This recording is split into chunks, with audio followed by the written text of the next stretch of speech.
Halo, jumpa lagi di channel ini. Kita lanjutkan urusan oprek mengoprek. Kali ini kita akan memperbaiki spakbor yang patah ya. Kemarin kan kita sudah bikin tutorial cara mencopot spakbor Mio Z atau Mio M3 125. Nah, kita akan menggunakan ini nih, solder. Nah, solder ini akan jadi penusuk atau alat untuk melubangi spakbor yang patah ini. Jadi intinya di dua sisi patahan itu akan kita lubangi. Nah, ini sisi yang sebelah depan ya, depan retakan atau patahan, lalu sebelah belakangnya. Nah, kalau dilihat dari atas dengan helikopter view, udah terlihat tadi kan ya. Nah, ini satu sisi sudah dimasukkan kabel tis, kita masukkan di sisi lainnya ya, lewat bawah. Nah, ini kedua sisi sudah ada kabel tis. Sekarang kita masukkan ke lubang pengikatnya ya. Jadi ini akan diikat standar saja, kita ikat pakai kabel tis.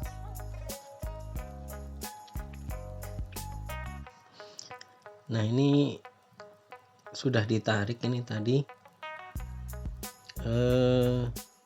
kita potong habis ini.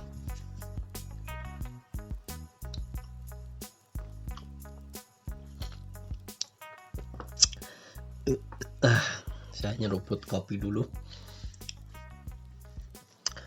Nah, setelah diikat pakai kabel di lubang tadi kan sudah nggak menganga lagi ya, udah nggak mangap lah istilahnya.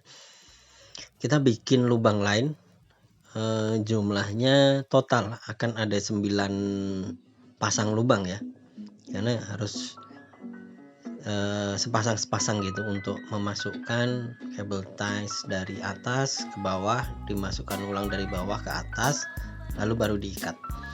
Jadi ada 9 lubang. Kenapa dipilih 9? Karena 9 itu angka kerahmat.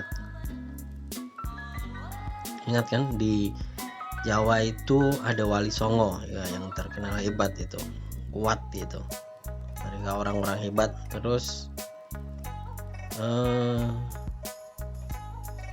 apa namanya itu? Lupa.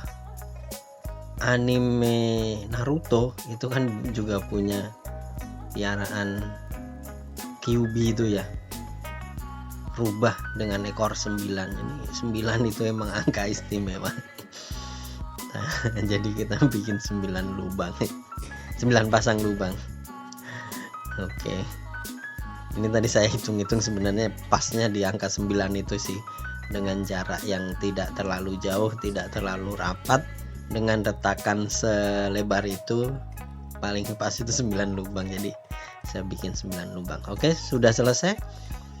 Kita lepas dulu ya, ini soldernya juga kabel kerolnya ini, demi keamanan. Pokoknya safety itu harus diutamakan, safety first katanya.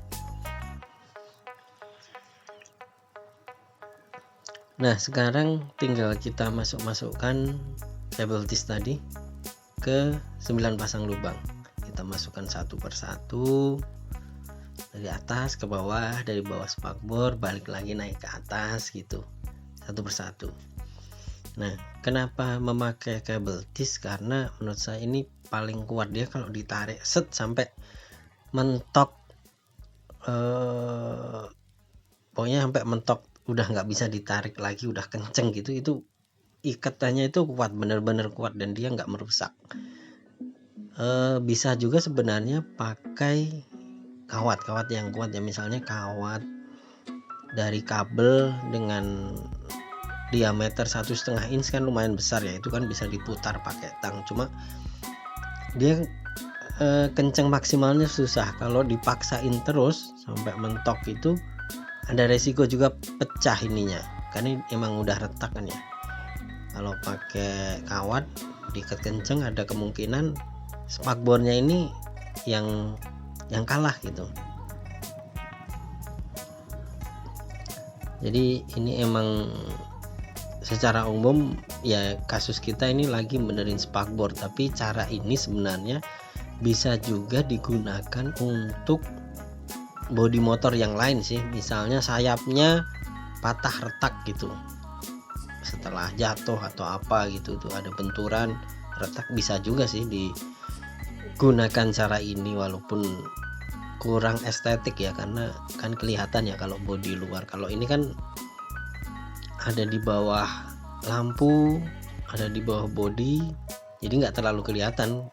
Biarpun ada ikatan-ikatan gini nggak terlalu masalah sih. Tapi kalau di bagian-bagian tertentu yang bodi bener-bener kelihatan, emang harus bener-bener rapi gitu, biar nggak terlihat jelek gitu.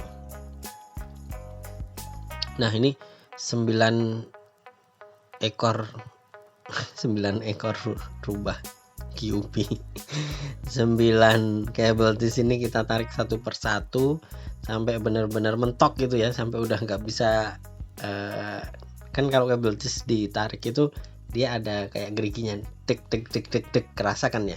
Nah kalau udah mentok bisa ya udah stop, nggak bisa ditarik lagi. Nah itu udah kenceng. Nah, kita coba ini, kita goyang-goyang, ternyata lumayan kenceng sih, tapi kita pastikan lagi, kita tarik. Nah, udah mentok semua. Nah sekarang kita potong di ujungnya biar nggak kayak si QB ya, ekornya ada 9.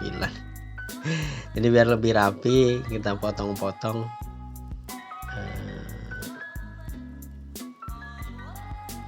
kabel tisnya ini.